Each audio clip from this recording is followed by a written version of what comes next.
Voilà. Merci Seigneur. Amen. Gloire à Dieu. Si vous voulez bien, donc, dans cette deuxième partie, maintenant, nous allons voir ce grand sujet, un frein à ta bouche.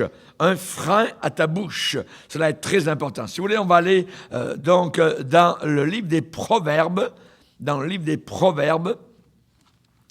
Et il y a beaucoup, évidemment, donc, de choses dans le livre des Proverbes concernant la langue, concernant la bouche. Et nous allons aller dans Proverbe 26, et nous allons lire plusieurs versets, donc à partir du verset 18, et nous irons jusqu'à la fin du chapitre. Proverbe, chapitre 26, et nous allons aller donc à partir du verset 18 jusqu'à la fin du chapitre. Comme un furieux qui lance des flammes, des flèches et la mort, ainsi est un homme qui trompe son prochain et qui dit « N'était-ce pas pour plaisanter? Faute de bois, le feu s'éteint, et quand il n'y a point de rapporteur, la querelle s'apaise. Le charbon produit un brasier et le bois du feu. Ainsi est un homme querelleur et chauffe une dispute. Ainsi un homme querelleur et chauffe une dispute. Les paroles du rapporteur sont comme des friandises, des bonbons. Elles descendent jusqu'au fond des entrailles. Verset 23, comme des scories d'argent appliquées sur un vase de terre, ainsi sont des lèvres brûlantes et un cœur mauvais. Par ses lèvres, celui qui hait se déguise, et il met au-dedans de lui la tromperie. Lorsqu'il prend une voix douce, ne le crois pas. Car il y a 7 abominations dans son cœur. S'il cache sa haine sous la dissimulation, sa méchanceté se révélera dans l'assemblée. Celui qui creuse une fosse y tombe, et la pierre revient sur celui qui la roule. La langue fausse est ce qu'elle écrase, et la bouche flatteuse prépare la ruine. Seigneur, nous te bénissons pour la lecture attentive de ta parole. Que de vérité, Seigneur, que de conseils, que d'avertissements. Combien tu nous aimes de nous avoir, Seigneur, donné ta sainte parole. Merci pour le livre des Proverbes, Seigneur, qui nous indique toujours le droit chemin et les choses à éviter. Nous te demandons encore dans cette deuxième partie de conduire nos pensées, de nous faire croître et progresser dans tes voies. Nous te le demandons dans le nom puissant de ton Fils, Jésus-Christ. Amen. Et tout le peuple dit Amen. Gloire à Dieu. On peut s'asseoir, frères et sœurs. Alléluia. Nous savons et nous avons vu dans la première partie, particulièrement que le bavardage, le babillage, le jacassage peuvent être stimulants, peuvent être, je dirais, divertissants, mais aussi ce domaine-là de parlotte peut aussi être vengeur et destructeur. Et ça peut dégénérer donc en propos, en paroles nuisibles, en commérage, en cancan, et même aller jusqu'à des accusations fausses. Le pouvoir du bavardage et du commérage, au travers des années, a démontré évidemment que c'est très mauvais. C'est capable de briser des familles, c'est capable de ruiner des carrières, de diviser des églises. Cela amène beaucoup de chagrin. Et peut-être que vous avez été vous-même donc victime de papotage, de calomnie ou de choses semblables. La langue a été capable d'anéantir déjà des ministères valables de la part du Seigneur. Le commérage est capable de créer des ulcères chez des pasteurs fidèles au Seigneur et des nuits sans sommeil, même aller jusqu'à parfois des dépressions. Et nous avons vu cela dans la première partie. Et nous avons vu pourquoi le bavardage était tellement attirant, tellement irrésistible, eh bien, c'est que les conversations qui semblent très anodines, eh bien, sont attirantes. On veut évidemment donc rentrer dans ces domaines, et la Bible parle, nous l'avons lu tout à l'heure, eh bien, c'est comme des bonbons. Au verset 22, il est dit, les paroles du rapporteur, le rapporteur, sont comme des friandises. Elles descendent jusqu'au fond des entrailles. Particulièrement, nous ne reviendrons pas dans la première partie, mais j'aimerais ce soir m'en aller pour nous préserver particulièrement de cela. Et j'aimerais vous donner ce soir 4 choses à faire, que nous devons faire nous-mêmes pour justement éviter ces écueils, éviter ces effets nuisibles du bavardage et du commérage. Des conversations, je dirais, qui semblent très normales, parfois sur des amis, voyez, des conversations anodines, informelles, sur des connaissances, peuvent être, c'est vrai, des moyens de communication, de savoir, il n'y a pas de problème vis-à-vis de cela, mais en même temps, ça peut être aussi un moyen d'entretenir, je dirais, des choses mauvaises et évidemment d'aller dans un domaine où le diable est très friand. On sait particulièrement que la Bible dit « Ceux qui craignaient l'Éternel se parlèrent l'un à l'autre ».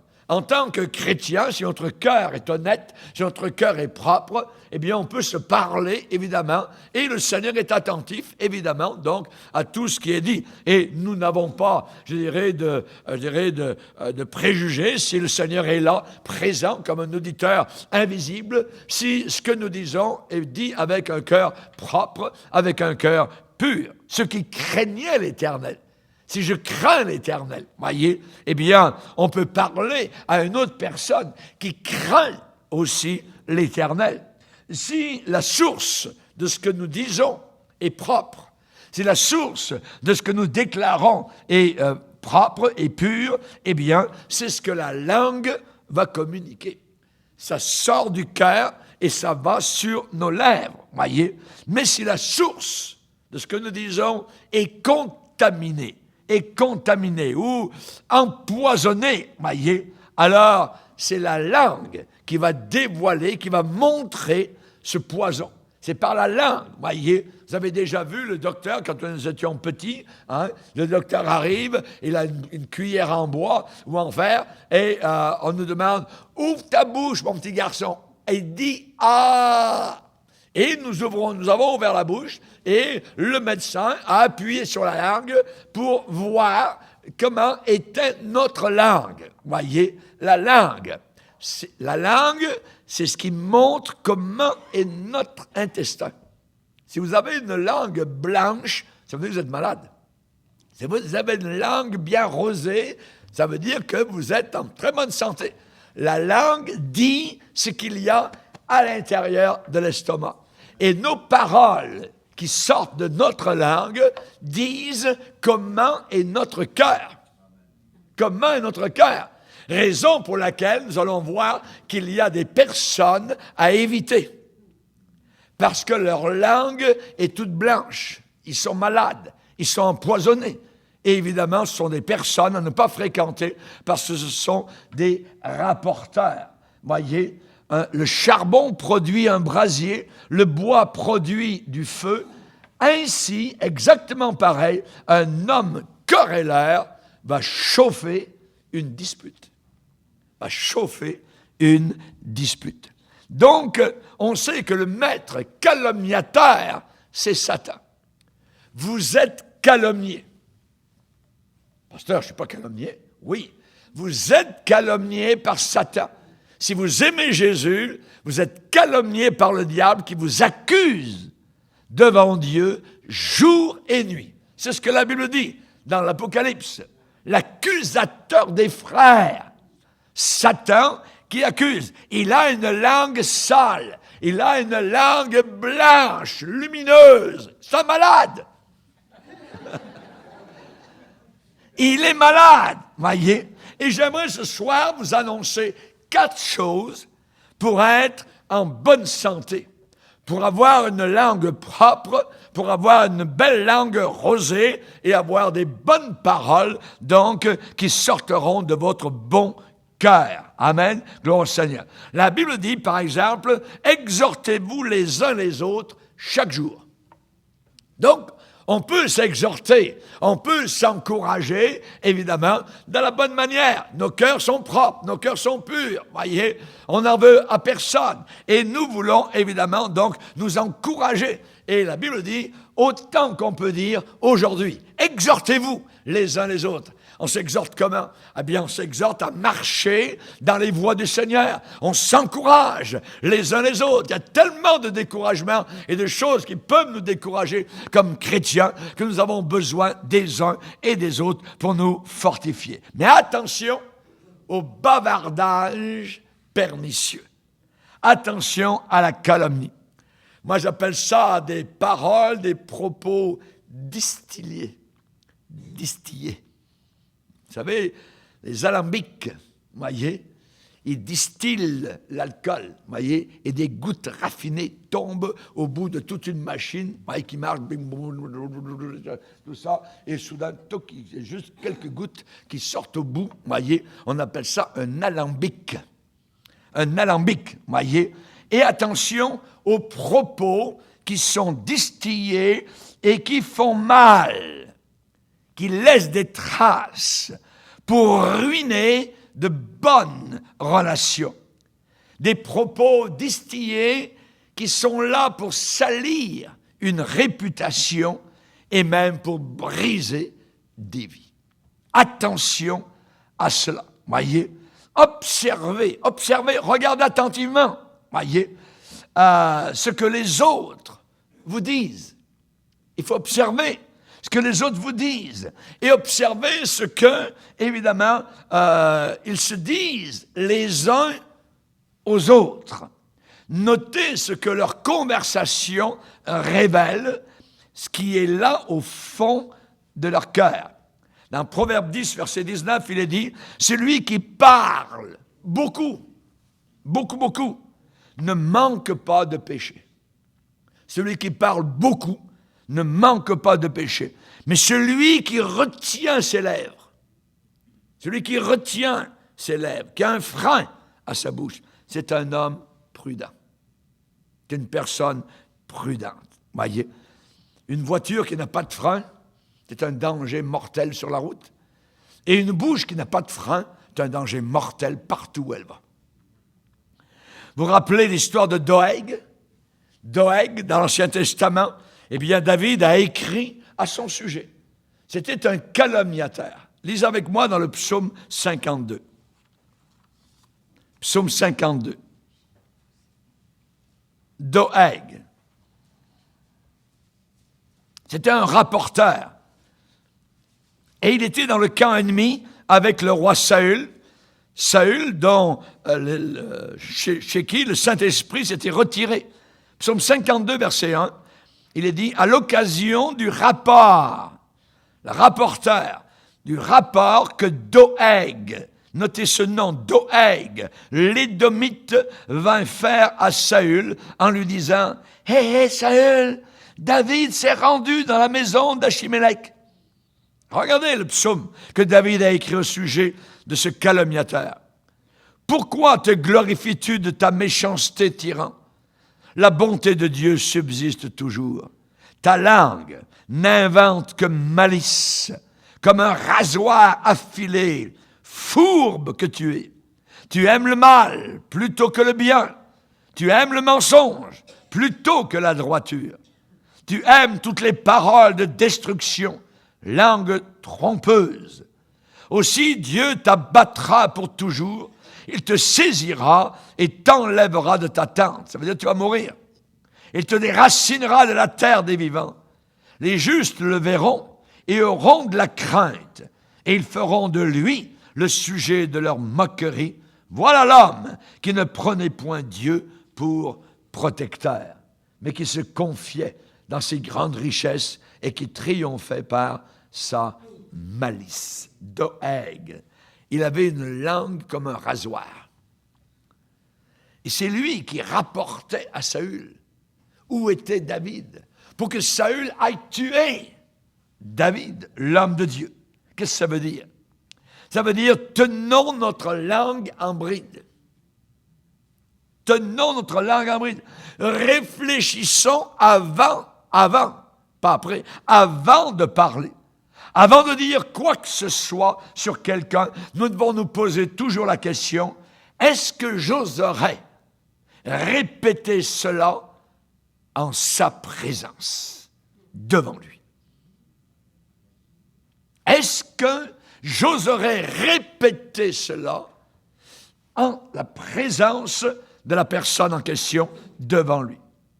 La Bible dit, c'est Jésus qui enseigne et qui dit, tout ce que vous voulez que les hommes fassent pour vous, faites-le de même pour eux. Ça veut dire, faites bien attention. Au psaume 39, il est dit, je disais, je veillerai sur mes voies, de peur de pécher par ma langue. Je mettrai un frein à ma bouche. Je serai prudent. Premier conseil que je vous donne pour éviter les effets nuisibles de paroles en l'air, ne prêtez pas attention à la médisance.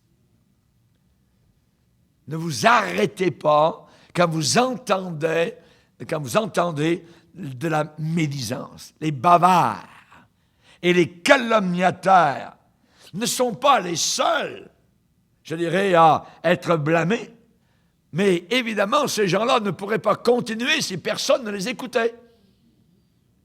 Il y a ceux qui aiment, qui prennent plaisir à écouter et qui ont aussi, évidemment, leur part de responsabilité.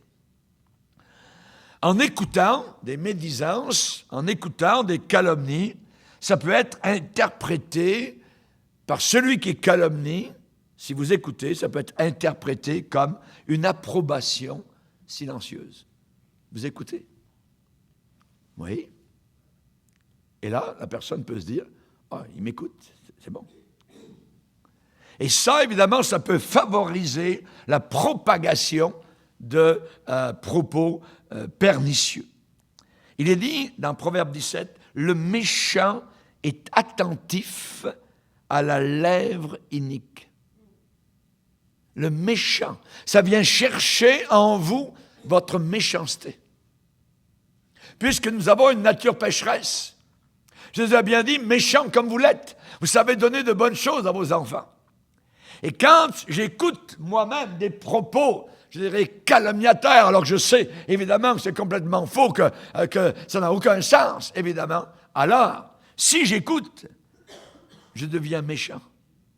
Le méchant est attentif à la lèvre inique. Le menteur prête l'oreille à la langue pernicieuse. À la langue pernicieuse. Voyez, ne soyez pas un calomniateur et un menteur comme la personne que vous écoutez. Dis-moi qui tu fréquentes, je vais te dire qui tu es. Je vais devenir comme lui ou comme elle. Quand il y a une conversation sur quelqu'un d'autre et que cette conversation est en train de déraper totalement, il faut que nous ayons le courage de dire, est-ce qu'on pourrait parler d'autre chose? Ça, nous l'entendons rarement. Est-ce qu'on pourrait parler d'autre chose? Si nos amis sont des cancaniers, qui suivent les cancans, voyez, si ces amis-là sont toujours en train de faire ça, vous êtes mieux de choisir d'autres amis. D'autres amis, voyez. Il faut éviter les gens qui parlent trop. Il faut les éviter, voyez. Pourquoi? Attention, c'est que peut-être, bientôt, ce sera toi qui seras le sujet de leur calomnie. Aujourd'hui, tu écoutes, tu es dans leur cas, mais peut-être que demain, eh bien, ces mêmes calomniateurs ou calomniatrices vont te calomnier, parce que ça continue toujours. Ça n'arrête pas. Il est dit dans la Bible, le rapporteur divise les amis. Des personnes qui auparavant étaient vraiment en amitié, Mais soudain, il y a un rapporteur qui est là et qui commence à dire des choses. Et soudain, les amis sont divisés. Juste par rapport à cette parole qui est mensongère, qui est calomnie, donc. Et on sait particulièrement que Judas Iscariote est entré dans ce camp-là. Il est allé calomnier qui? Jésus-Christ. Devant qui? Devant des hommes religieux. Devant des païens. Il a voulu de l'argent. Vous savez, oui, j'ai marché avec ce Jésus, tout ça, pendant 3 ans et demi, mais en réalité, j'en ai tellement vu avec ce bonhomme-là, tout ça, qu'est-ce que vous allez me donner si vous le livrez, tout ça, et ainsi de suite. Oui. Touc! Il a tourné la veste de côté, voyez, il est passé dans le camp ennemi, il a commencé à calomnier Jésus, et s'est retrouvé au bout d'une corde. Au bout d'une corde. Ce n'est pas le Seigneur qui l'a jugé. C'est lui-même qui s'est suicidé. Et Jésus l'a appelé le fils de la perdition. Donc, le premier conseil, ne pas prêter attention à la médisance. Le deuxième conseil que je vous donne, c'est de ne pas réagir de façon excessive au commérage ou au bavardage. Je savais pas, oui. Dis-moi en plus, vous embarquez les 2 pieds dans le plat. C'est dangereux. C'est les bonbons que vous voulez. Les friandises, comme Proverbe est en train de nous le déclarer. Il ne faut pas réagir de façon excessive au commérage et au bavardage. La plupart des gens aiment commérer tant qu'ils ne sont pas eux-mêmes mis en cause. Mais le jour où c'est eux-mêmes qui sont mis en cause, là, c'est la misère. C'est la misère. Imaginez qu'on fasse courir sur votre compte une histoire montée de toutes pièces mensongère. Et c'est vous qu'on attaque. C'est votre réputation. Voyez? On fait courir sur votre compte de vilains bruits. Et il est possible parfois d'arriver à remonter à la source. Parfois, il est possible de rectifier calmement les choses.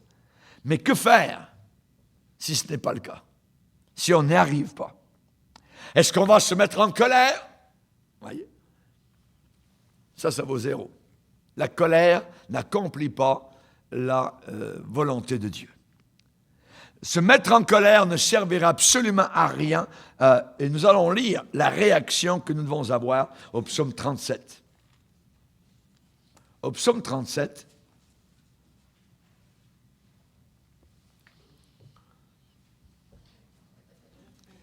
psaume 37, verset 1er, il est dit « Ne t'irrite pas ». Ce mot « irriter », ça veut dire « ne te mets pas en colère ».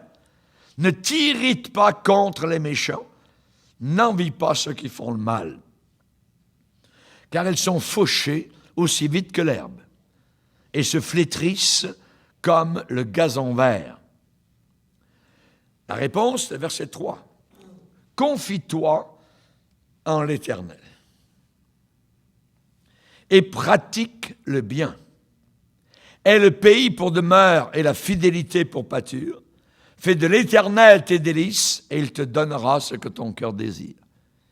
Recommande ton sort à l'Éternel. Mais en lui, le Seigneur, il est là, il a vu, il a entendu, il connaît. Mais en lui, ta confiance. Et il va agir. Il fera paraître ta justice, ta droiture, comme la lumière. Il fera paraître ton droit comme le soleil à son midi. Ça sera très clair. Pardon. Verset 7 nous dit, garde le silence. On te calomnie, on dit des choses très mauvaises à ton sujet. Garde le silence devant l'Éternel. Va te placer devant le Seigneur et espère en lui. Ne t'irrite pas contre celui qui réussit dans ses voies, contre l'homme qui vient à bout, qui arrive, voyez, qui est un arriviste, contre l'homme qui vient à bout de ses mauvais desseins. Laisse la colère. 3e fois, Abandonne la fureur. 4e fois, ne t'irrite pas. 5e fois, ne t'irrite pas, ce serait mal faire. Car les méchants seront retranchés et ceux qui espèrent en l'Éternel posséderont le pays. Nous avons des conseils formidables dans la parole de Dieu. C'est de se confier, de s'abandonner toujours entre les mains du Seigneur. Amen. Alléluia. Gloire à Dieu. Celui qui est prompt à la colère, qu'est-ce qu'il fait? Celui qui réagit tout de suite. Voyez, bing bang. Voyez. Il est dit, celui qui est rapide à la colère fait des sottises. Il fait des sottises. Après, il va regretter. Vous vous rappelez un jour David qui était prêt à aller tuer Nabal. Je ne vais pas dans l'histoire, voyez. Il a fallu qu'une dame appelée Abigail arrive sur son chemin et lui dise « Wow, David !» Et elle lui a parlé. Elle lui a parlé de telle manière à le faire empêcher de tuer son propre mari. Dieu a agi vis-à-vis de Nabal. Tout d'un coup, il est mort. Rapidement.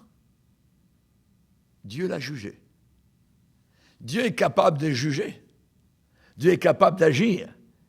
Nous sommes plus habitués à cette idée de Dieu qui peut juger, à Dieu capable de tuer Ananias et Saphira à l'intérieur de l'Église, à Dieu capable de tuer même les enfants de Jézabel qui étaient à l'intérieur de l'Église de Thyatire. Dieu a dit, elle ne veut pas se repentir. Je jugerai ses enfants et je les ferai mourir. C'est Dieu qui parle. Un Dieu plein d'amour, un Dieu plein de compassion.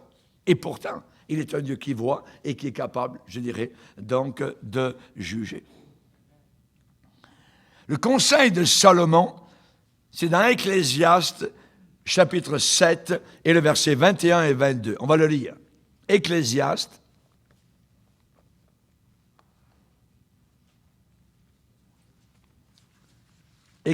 chapitre 7, et le verset 21 et 22. Il est dit au verset 21, « Ne fais donc pas attention à toutes les paroles qu'on dit, de peur que tu n'entendes ton serviteur te maudire. Car ton cœur a senti bien des fois que tu as toi-même maudit les autres. Donc, ne fais donc pas attention à toutes les paroles qu'on dit. Nous sommes déchus. Nous sommes des pécheurs. Nous sommes des égoïstes.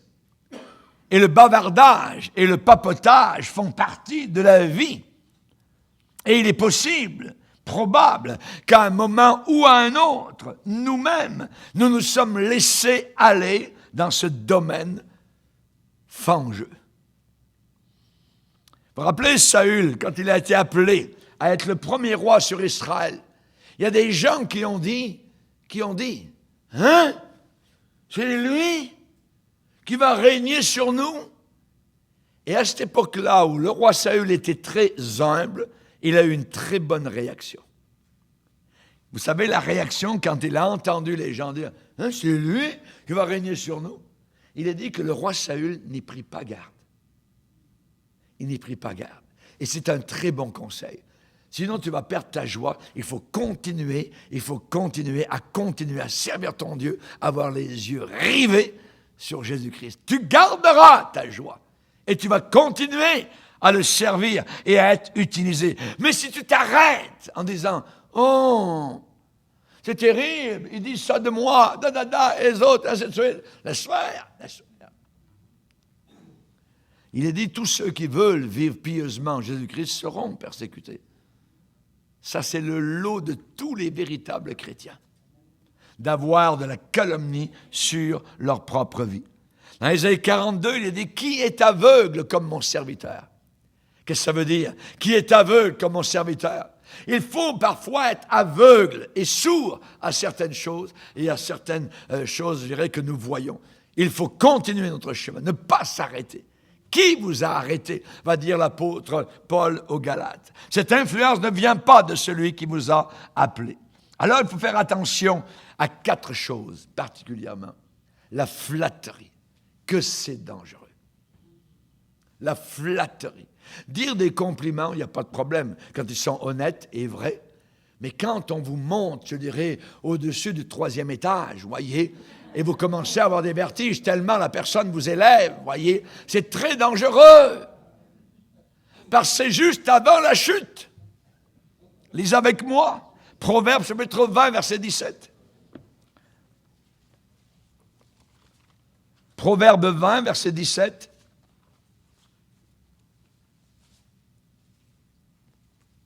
Il est dit, le pain du mensonge est doux à l'homme, et plus tard, sa bouche est remplie de gravier. La première partie, on dirait qu'on est, comme je disais ce matin, dans une pâtisserie, voyez, le pain du mensonge est doux à l'homme. La personne veut savoir, les cancans, ainsi de suite, voyez. Mais il dit, mais plus tard, voyez, sa bouche, la bouche du calomniateur, est remplie de gravier. On a mis une pelle, tac. Mais pourtant, c'était doux. Pourtant, c'était merveilleux. Oh oui, dis-moi ça encore, tout ça. Ah, je ne savais pas. Ah oui, oh, moi, oh, ah, et, ah, oh, ah. Attention aux paroles empoisonnées. Proverbe chapitre 6. Regardez, Proverbe 6. Proverbe chapitre 6, le verset 12. Proverbe 6, verset 12. Il est dit l'homme pervers. Ce mot pervers a une racine qui veut dire tordu. L'homme tordu, l'homme pervers, l'homme inique, marche la fausseté dans la bouche. Il cligne les yeux, fait des clins d'œil. Il parle du pied. Parle avec son pied.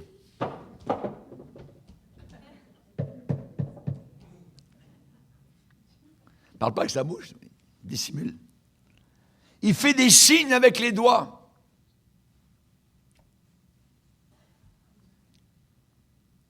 La perversité est dans son cœur. Il médite le mal en tout temps. Il excite les querelles. Aussi, résultat, conséquence, sa ruine arrivera-t-elle subitement. Il sera brisé tout d'un coup et sans remède. Les paroles empoisonnées. L'homme pervers. L'homme, je dirais, qui se vante lui-même, qui se glorifie. Comment ces gens se glorifient-ils? Ils s'élèvent en rabaissant les autres. Vous écrasez les autres et vous vous élevez vous-même. C'est comme ça que ça fonctionne. On va le lire. Proverbe 25, verset 14. Proverbe 25, verset 14.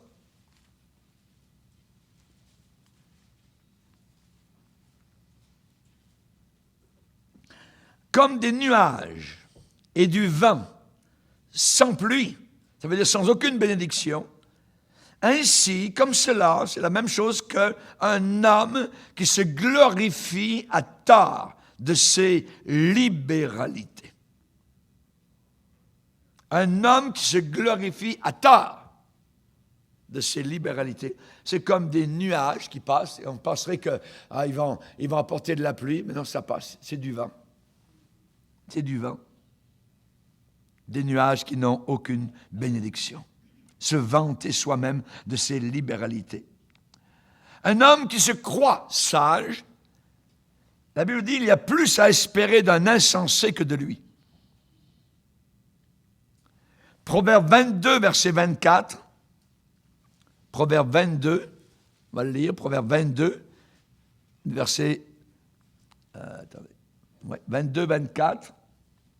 Il est dit ici, ne fréquente pas l'homme colère. Ne va pas avec l'homme violent, de peur que tu ne t'habitues à ses sentiers et que ces sentiers ne deviennent un piège pour ton âme. Ne fréquente pas l'homme colère. Ne va pas avec l'homme violent. Je peux obéir à ça ou je peux continuer à fréquenter l'homme violent. Oui, mais un bon chrétien, ça. Oui, mais il vient de défoncer le mur. Chez lui, c'est toujours rempli de peinture de petits, vous savez, les cercles. Ouais. Boum! Ouais, mais la psychologie d'aujourd'hui, au lieu de battre ton épouse, tu peux passer ta main au travers du mur. C'est enseigné régulièrement aujourd'hui dans notre génération. Tape dans le mur! Vous voyez? La Bible dit, ne fréquente pas l'homme violent, l'homme colère. Ne va pas avec l'homme violent. N'y va pas. N'y va pas, c'est tout. Vous voyez? Ensuite, troisième conseil que je vous donne, ne mettons pas d'huile sur du feu. Il y a un incendie, et allez, on va chercher un baril d'huile. Ça va monter encore plus haut. Voyez? Ne faisons pas cela. Nous ne devons pas alimenter le feu. Nous ne sommes pas des pyromanes, nous sommes des pompiers. Amen. Des pompiers. Alors, n'ajoutons pas de l'eau au moulin. Ah oui, oh. Ah, moi je vais t'en dire aussi. L'huile, ah ouais. On en rajoute, voyez. Au contraire, faisons taire les rumeurs en changeant nous-mêmes, parfois quelque peu. Nous-mêmes. La Bible dit, faute de bois, le feu s'éteint. Il n'y a plus de bois. Il n'y a plus d'alimentation de la rumeur, de la calomnie. Donc, le feu s'éteint. Le feu s'éteint. La Bible dit, enlève le rapporteur du milieu de toi, le feu va s'éteindre. Parce que c'est lui qui alimente le feu. Il alimente. Il en met, il met de l'huile. Faute de bois, le feu s'éteint. Et quand il n'y a pas de rapporteur, la querelle s'apaise. Commencez à respirer. Quand le rapporteur, voyez, s'en va, quand le rapporteur, donc, n'est plus là, la querelle s'apaise. La querelle s'apaise. Donc, évidemment, nous avons besoin, nous-mêmes, de faire attention pour ne pas créer des soupçons. Des soupçons nous-mêmes, voyez. Est-ce que ma conduite, est-ce que mon comportement, mon attitude, ma manière d'agir vis-à-vis des autres va ajouter de l'huile au feu, va ajouter de l'eau au moulin, voyez. Ne vous y trompez pas. On ne se moque pas de Dieu. Ce qu'un homme aura semé, il va le récolter aussi. Je dois me checker aussi moi-même, voyez. La Bible dit que celui qui croit être debout prenne garde de ne pas tomber. Je dois toujours moi-même faire attention à moi-même. À moi-même. Il est dit dans la Bible, les péchés de certaines personnes, de certains chrétiens, eh bien, sont visibles, c'est manifeste. Ça se voit, c'est très clair, même avant qu'on les juge. Même avant, c'est visible. Mais, chez d'autres personnes, ces péchés ne sont découverts que dans la suite. Que dans la suite. Donc, les 4 conseils, ne prêtez pas attention à la médisance. Deuxièmement, ne pas réagir de façon, je dirais, excessive. Ne pas mettre nous-mêmes de l'huile sur le feu, ne pas en rajouter. Et le 4e, évidemment, qui est, je pense, le meilleur, mind your own business. Occupe-toi de tes propres affaires. Occupons-nous de nos propres affaires. Si nous voulons entretenir de bons rapports avec les autres, il faut que nous ayons toujours la paix d'esprit. Avoir la paix, c'est très important. La Bible nous enseigne à nous aimer les uns les autres, à vivre tranquilles et à nous occuper de nos propres affaires. C'est dans 1 Thessaloniciens, chapitre 4, verset 10 et 11. On pourrait le lire. 1 Thessaloniciens. 1 Thessaloniciens, chapitre 4.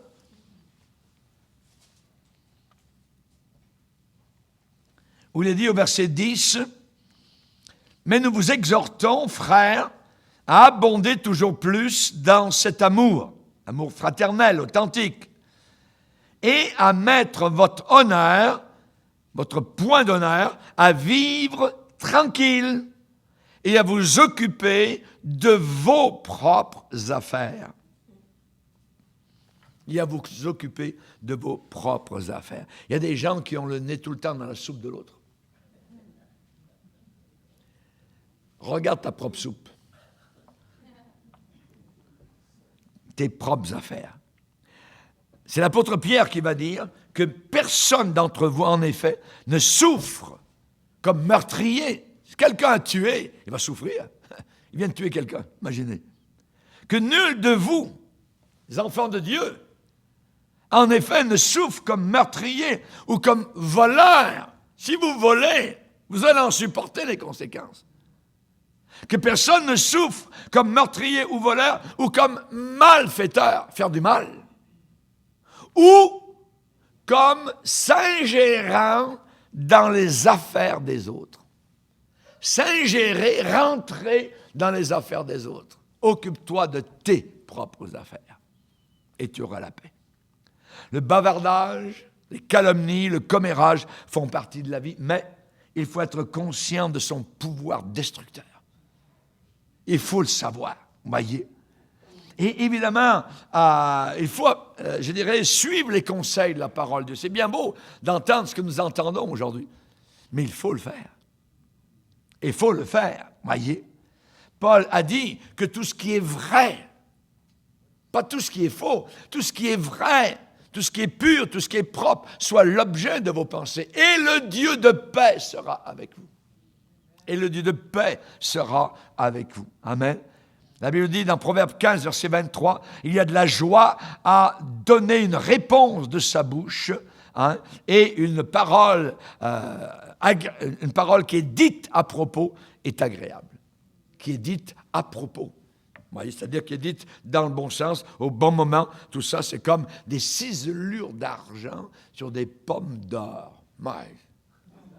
Des ciselures d'argent sur des pommes d'or. C'est une parole qui est dite au bon moment, qui apporte une bénédiction, qui peut apporter une guérison, qui apporte une solution. C'est une parole du Seigneur. Dieu en personne s'intéresse à la manière dont nous parlons des autres. Comment est-ce que nous parlons des autres? Voyez? Et il y a une mise en garde du Seigneur Jésus. Il est dit qu'au jour du jugement, toute parole vaine. Les hommes devront rendre compte de toute parole vaine. Une parole vaine, ça veut dire que c'est une parole qui n'est pas vraie et qui a été dite sur quelqu'un et on laisse la chose courir. Rappelez-vous ce matin la bonne femme qui était en haut d'une tour par un jour de grand vent avec son oreiller et le pasteur lui dit « Ouvre l'oreiller! » Pouf! Toutes les plumes s'en vont au vent. Et le pasteur lui dit « Maintenant, cours après toutes les plumes et ramène-les à l'intérieur. »« Oh, pasteur, je ne peux pas! » Ah oui, mais c'est ça tes paroles. Les paroles vaines. Au jour du jugement, il est dit que les hommes devront rendre compte de toute parole vaine qui aurait été dite.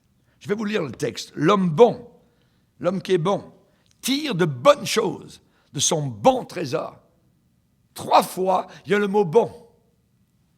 L'homme bon tire de bonnes choses de son bon trésor.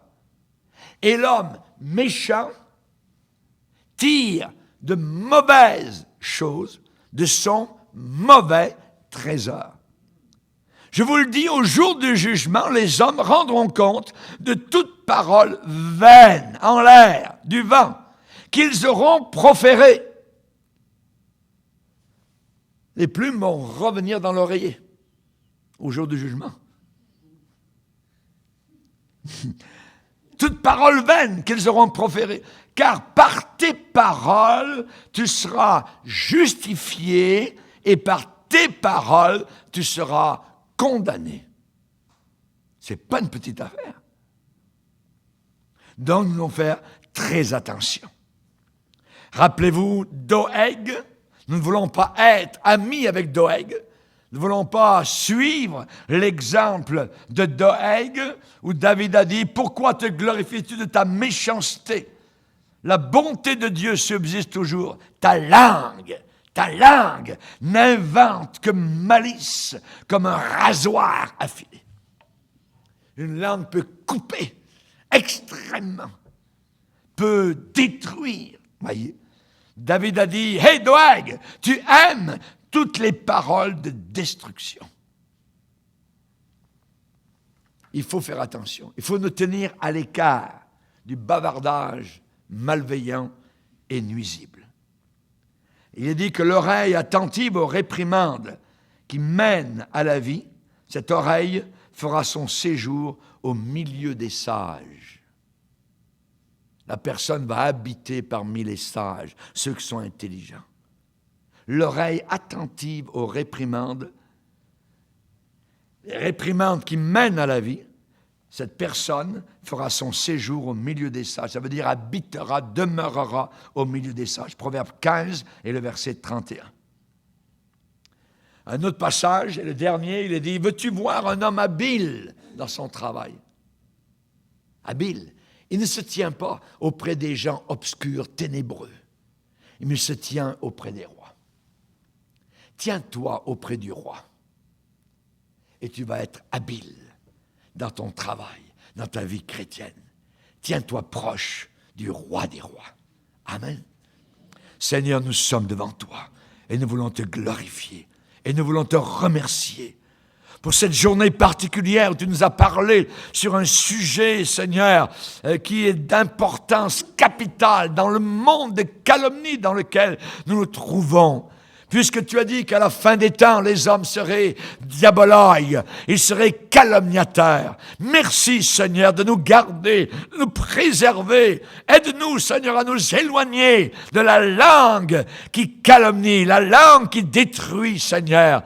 Nous voulons être auprès de toi. Nous voulons te servir avec joie jusqu'à la fin. Aide-nous, Seigneur, particulièrement à ne pas prêter attention à la médisance, à ne pas réagir de façon excessive au bavardage, au commérage.